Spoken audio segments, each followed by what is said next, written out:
From the beginning of All People's Church, we had this desire to see the words of Jesus come to life in our midst.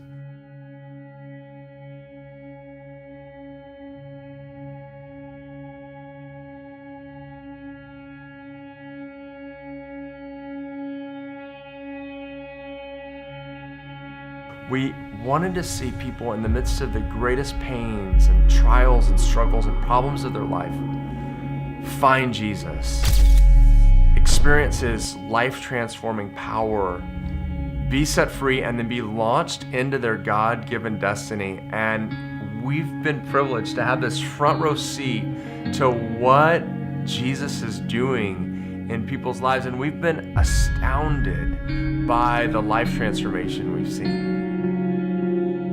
Life before All People's Church was a life of a lot of partying, drinking, and unhealthy relationships. We've been separated now 3 times. I was so far down in a pit that the only way to look was up. So my life before All People's Church, it was, if I'm honest, it was a lonely life. I didn't know all that God had waiting for me. I think I was driven by fear, anxiety, self-strength, but it wasn't a life of freedom at all. And it was a life full of hidden shame that I wasn't willing to confess, that I wasn't willing to be honest with. We came to All People's Church in 2016. We were coming out of a 1-year drug relapse. Our marriage was failing, and we were at risk of losing our kids. We were introduced to All People's Church. One of the reasons was because we were going through an addiction. My sister said, I asked somebody in the church to come to your home and pray for you. Is that okay? We were actually under the influence when you came to our house, and we were at our worst. Our whole relationship was, I got caught in unfaithfulness, and I had only admitted to what she had found out about, and I was too terrified to tell her more. I was believing the lie that she wouldn't love me if she really knew who I was. And so the confession was not easy, and I knew that it was the right thing because God had began to convict me, knew that it was because He loved me and wanted to take it. He wanted to take away the weight and the pain. And I had a hard time with how fake our marriage had been up until that point. So I really had to wrestle with God on that self-strength because I didn't know how to function. Yeah, and I knew that I would never have everything that God has for us in marriage and in life if I didn't trust Him. While it stung and I wanted to operate in that self-strength, once I relinquished control of that, then I was able to fully forgive. The second that he started praying for us, it really felt like it opened something up in our home. I started having visions of God. I saw it quite vividly, and I knew it was more than, just a dream, and I just knew I wanted to know Him more. And so as we got off the drugs, we just literally went straight from that lifestyle and dove right into the church. I remember the first time I visited the church, from the street to the parking lot to the ushers, I was met with love the whole time. And going from literally a week before that, thinking I was going to end up getting divorced, to being in this church with all the love that's here, it was an epiphany for me. And I just felt like the people embracing us here, it was like God's love. We hold hands a lot more, Yeah. which is good. Yeah.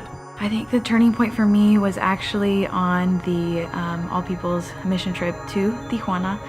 During one of the teaching times, Robert talked about surrender, and it was in that moment, in that worship, where I just gave it my whole life to God, and I went into the front and I kneeled down and I said, God, I'm gonna choose to believe that you're real, and I'm giving you my whole life.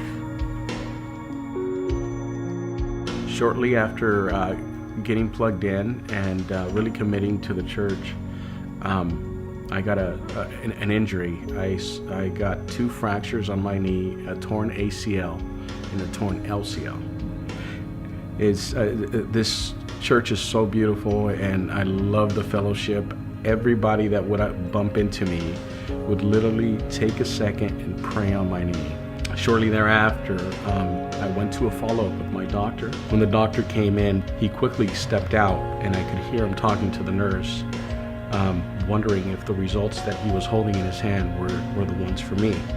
He came in, he said, "I don't know who's on your side, who's praying for you, or what's going on, but you have nothing but a sprain."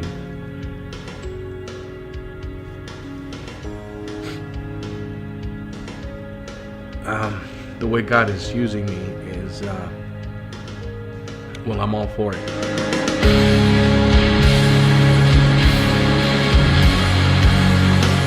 If it had not been for All People's Church, our drug addiction would have destroyed our family. If it had not been for All People's Church, we would be divorced. If it had not have been for All People's Church, I wouldn't have learned to love unconditionally. If it had not been for All People's Church, I'd still be living a double life. If it hadn't been for All People's Church, we probably would have been divorced. If it had not been for All People's Church, I would not have a relationship with Jesus.